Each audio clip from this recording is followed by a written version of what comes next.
Bonjour et bienvenue dans ce nouveau numéro de Business Africa. Je suis Barbara Lundu, voici le sommaire. Des promesses de vous faire devenir riche en très peu de temps. Les paris sportifs ont la cote en Afrique, plus particulièrement au Kenya. Nous irons à Nairobi où le gouvernement tente tant bien que mal de limiter la prolifération de ces entreprises très lucratives.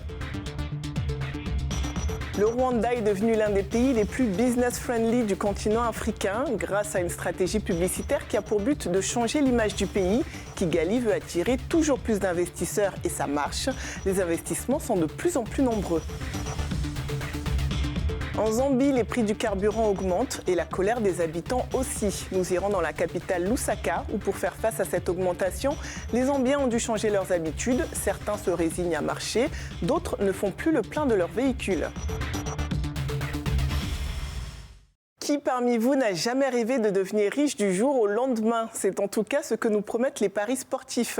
Parmi les pays où ces jeux d'argent addictifs connaissent un véritable succès, il y a le Kenya, l'un des principaux marchés africains des jeux d'argent, avec l'Afrique du Sud et le Nigeria. Regardez ce graphique qui est issu d'une récente étude conduite dans plusieurs pays d'Afrique. Avec 83,90%, le Kenya arrive en tête en ce qui concerne le nombre de personnes ayant déjà joué à des jeux d'argent. Plus d'informations dans ce reportage, tourné dans la capitale kenyane, Nairobi. Ce centre de paris sportifs situé dans un quartier populaire de la capitale kenyane ne désemplit pas. Ici, les parieurs sont souvent fans de football et ils misent en fonction des matchs, souvent internationaux. Cet engouement des Kenyans pour ces jeux d'argent ne cesse de s'accroître. Je parie et c'est comme ça que je perçois des revenus. En général, par semaine, je dépense environ $10. Cela pourrait me rapporter beaucoup d'argent, on ne sait jamais. Perdre, c'est inévitable. Par exemple, de grands clubs comme Arsenal et Chelsea ont perdu leur match et cela m'a fait perdre mes paris. Un jour, j'ai même perdu près de $30. Les parieurs ne gagnent pas souvent, mais cela ne les empêche pas de rejouer, parfois jusqu'à l'excès, pour le plus grand bonheur des sociétés de paris dont le nombre ne cesse d'augmenter. Les paris génèrent beaucoup de bénéfices et cela se voit par exemple dans la croissance de la société numéro 1 au Kenya, SportPesa, entre 2013 et 2018. La principale raison, c'est que ces entreprises gagnent des commissions très élevées. Elles s'élèvent à 20%, ce qui est un taux de rendement élevé par rapport aux autres moyens d'investissement. Donc c'est très rentable. Depuis quelques années, avec le développement des paris sportifs en ligne, il est désormais plus facile de jouer depuis son téléphone, surtout que le Kenya est champion des paiements mobiles. Le gouvernement essaie lui tant bien que mal de limiter la prolifération de ces sociétés de paris sportifs. Il applique plusieurs taxes sur les paris, dont une de 7,5%, ce qui signifie qu'il prélève 7,50 shillings pour chaque 100 shillings qu'un joueur place comme pari, indépendamment de ses gains. Il prélève également 20% sur les gains de chaque parieur et prélève des taxes supplémentaires sur les sociétés de paris. J'ai tenté de parier, mais malheureusement, je n'ai pas gagné. Selon les habitués, c'est une question de chance. Et quand vous ne gagnez pas la première fois, vous êtes censé rejouer jusqu'à ce que la chance vous sourie. On va approfondir le sujet avec Todi Taïrou, consultant financier basé à Nairobi. Bonjour Todi, alors comment expliquer le succès de ces sociétés de paris sportifs au Kenya ? Écoutez, nous nous trouvons dans une situation où une grande partie de la population vit en dessous du seuil de pauvreté. Et le taux de chômage est très élevé à certains endroits. Et souvent, ces personnes sans emploi sont jeunes. Il s'agit parfois de diplômés. Ils sont allés à l'université, mais n'ont pas pu trouver un emploi.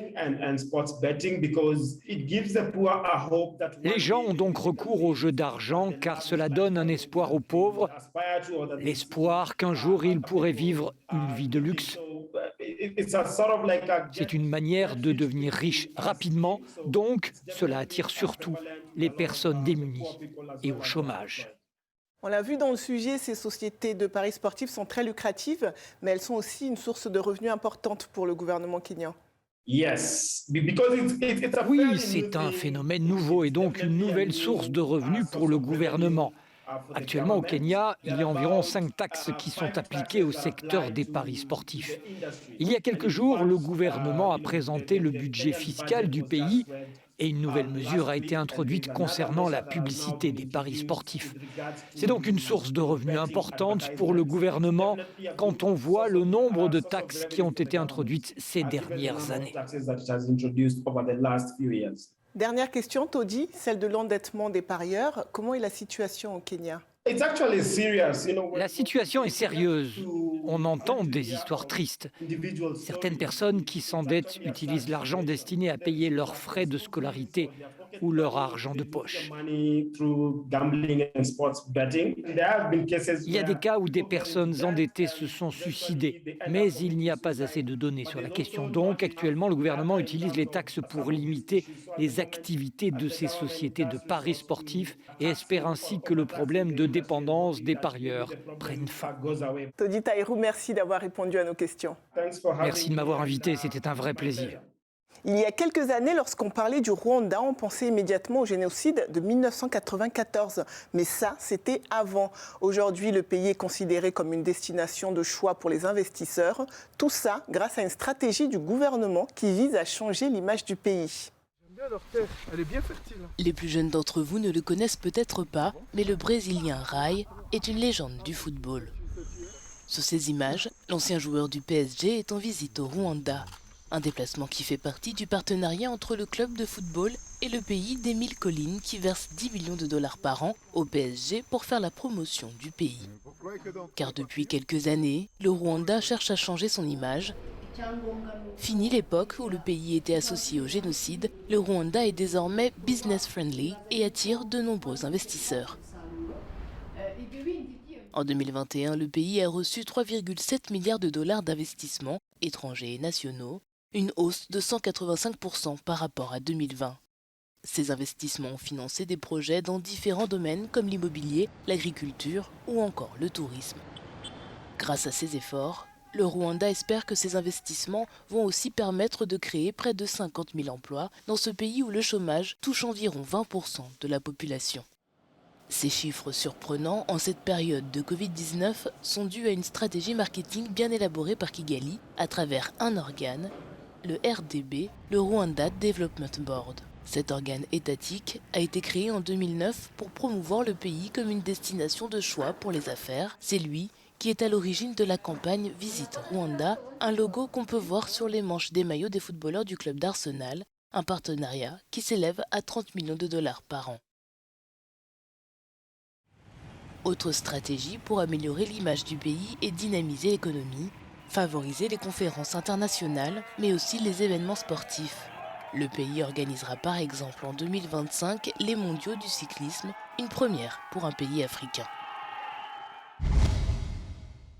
Comme la plupart des pays dans le monde actuellement, la Zambie est confrontée à une hausse des prix du carburant. Ces derniers jours, le prix de l'essence à la pompe a atteint l'équivalent d'1,25$ le litre. Direction la capitale Lusaka, où la colère des habitants monte. Dans la capitale zambienne Lusaka, les habitants ne cachent plus leur mécontentement face à la hausse des prix du carburant qui a entraîné une augmentation des coûts des transports publics. Certains n'ont plus d'autre choix que de faire leur trajet à pied. Les citoyens souffrent, surtout nous, les vendeurs de rue. Nous sommes obligés de marcher car nous ne pouvons pas nous permettre de payer des tarifs aussi élevés pour prendre le bus. Le prix du carburant est beaucoup trop élevé. En 2021, le gouvernement a supprimé les subventions sur le carburant. Les prix fluctuent en fonction des circonstances, en particulier ces dernières semaines avec le conflit en Ukraine. Depuis le début du mois d'avril, les prix de l'essence et du diesel ont augmenté d'environ 25 centimes par litre, idem pour le kérosène. Une situation qui agace les automobilistes. En tant que chauffeur, nous avons du mal à faire tourner notre entreprise. Nous récupérons des clients ici et là pour nourrir nos enfants. Notre argent sert simplement à acheter du carburant. Et cela ne suffit pas. Je n'ai pas fait le plein depuis que les prix ont augmenté. Au début, je mettais $40. Maintenant, je suis presque sûr qu'il est passé à $60, juste pour ma petite voiture. Pour faire face à la situation, des économistes estiment que l'État devrait prendre des mesures durables.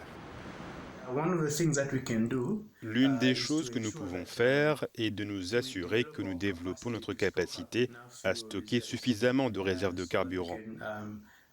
Et cela pour protéger notre économie des fluctuations à court terme du prix mondial du carburant. Clairement, la plupart des Zambiens ne sont pas satisfaits des prix du carburant. Ils ne sont ni satisfaits des tarifs du bus, des taxis et des coûts de transport. David Chisanga, à Lusaka, pour Africa News. Et c'est ainsi que se termine Business Africa. Vous pouvez revoir l'émission sur notre site internet africanews.com et n'hésitez pas à nous suivre sur les réseaux sociaux. À bientôt.